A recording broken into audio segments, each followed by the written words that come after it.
Airport से सुरक्षा agency ने 2 तस्करों को 400 ग्राम सोने के पाउडर के साथ गिरफ्तार किया।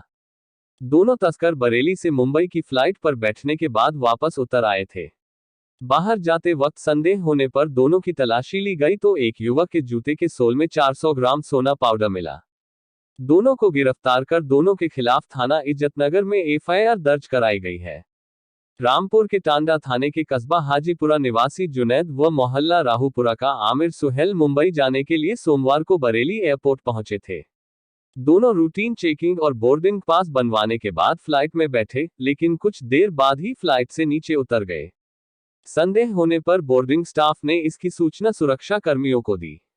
पूछताछ करने पर आमिर ने बताया कि उसके पिता की अचानक तबीयत खराब हो गई, जिस वजह से उसने फ्लाइट कैंसिल कर दी।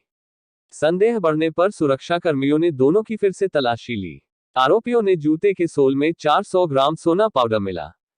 पूछताछ में जुनैद ने बताया कि सोना पाउडर एक हफ्ते पहले दुबई से मंगाया गया था, जो कि फ्लाइट के जरिए ही बरेली आया था। जुनैद की बुआ का बेटा आसिम मुंबई में रहता है। वह इस सोना पाउडर को सोने का बिस्किट बनाकर बेचने की फिराक में था, लेकिन उसने अचानक मना कर दिया। वह फ्लाइट कैंसिल कर वापस घर जा रहे थे। पुलिस ने जुनैद, आमिर, सुहेल और आसिम के खिलाफ थाना इज्जत नगर में मुकदमा दर्ज कर दिया है और विधिक कार्रवाई की जा रही है। थाना इज्जतनगर के अंतर्गत जो सिविलियन टर्मिनल है उस पर 2 व्यक्ति हैं।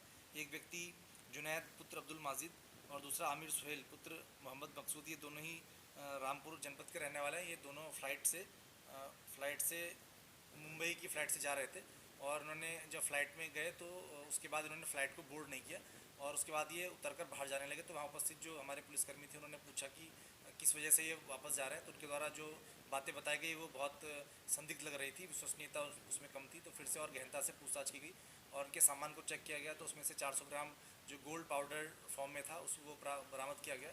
और उन्होंने ये बताया कि ये किसी मुंबई में ये किसी व्यक्ति के साथ डील हुई थी, उसको देने के लिए जा रहे थे और डील कैंसिल होने के बाद ये उसको वापस फ़्लाइट को बोर्ड नहीं करके वापस जनपद जाने लगे।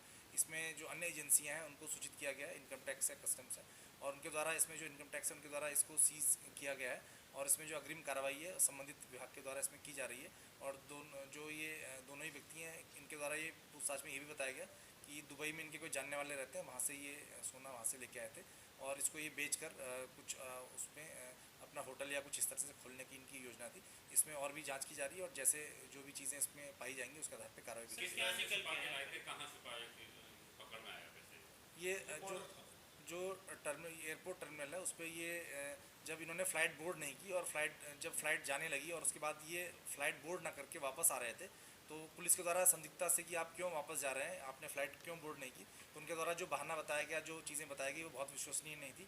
उसी के आधार पर इनसे और गहनता से पूछताछ की गई, उनको क्रॉस वेरीफाई किया गया और तब ये चीज़ें पकड़ में आई कि ये 400 ग्राम जो गोल्ड है उसको स्मगल करके यहाँ से मुंबई लेके जा रहे थे। हाँ, ये जो उनके जूते के सोल में इन्होंने पाउडर्ड फॉर्म में वो छुपा के रखा है उसको। क्या वजह रही कि दुबई से यहाँ तक आ गए, पकड़ में नहीं आया कि नहीं? ये कुछ महीने पहले ये इन्होंने बताया, कुछ महीने पहले इनका जो जानने वाला व्यक्ति है वो उसको दुबई से लेके आया था। कैसे ले आया था, क्या परिस्थितियाँ थी, वो सब उसकी जांच की जा रही है। कुछ और लोग भी क्या कि शामिल जो जैसे पहले एंट्री की होगी तब तो उस दौरान ये पकड़ में नहीं आए, तो क्या ऐसी नहीं, ये जो यहाँ से जब ये जा रहे थे, क्योंकि वो एयरपोर्ट पे बरेली आए नहीं है, वो जहाँ से भी आए उसकी जांच की जा रही है, कहाँ किस परिस्थिति